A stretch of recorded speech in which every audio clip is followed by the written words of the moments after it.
Hi everyone! So this lecture is going to be about rotational kinetic energy, work, and power. So with the work energy theorem, recall that when a force does work on a body, it will cause it to accelerate, which in turn changes the kinetic energy of the body. Now this can be acceleration as in speeding up or slowing down. If you're speeding up, obviously you're increasing kinetic energy. If you're slowing down, you're decreasing kinetic energy. So any change in kinetic energy is caused by work done on the system. So in terms of variables, we know linearly we'll have work is equal to the change in kinetic energy, which of course is 1/2 mv final squared minus 1/2 mv initial squared, where m is mass and v is velocity. So when we have a torque, so remember this is the rotational analog of force. When a torque is accelerating a rigid body in rotation about a fixed axis, meaning an object is rotating and the axis is fixed, it's not moving, it's not translating at all, the torque is going to be doing work on the body.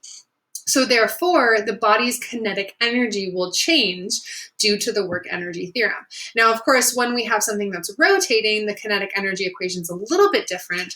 It is kinetic energy is equal to 1/2 I omega squared, where that capital I is the rotational inertia and omega is our angular velocity. So we can rewrite this work energy theorem in terms of rotation.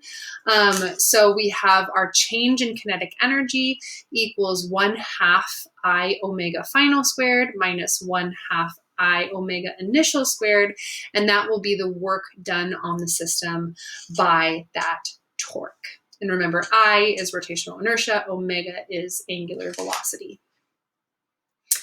So we know that work is caused by a force acting over a distance or displacement. So when we don't have a constant force, we used this equation here, where if we had an equation for force as it varies with displacement, then what we did is we integrated that equation with displacement, and we then got the work done on the object. Now we can do the same thing if we have an equation for torque as it varies with displacement. So this is when torque is not constant. So here the torque is doing work W, and theta initial and theta final are the body's angular positions before and after the work is done. So this is when we don't have a constant torque.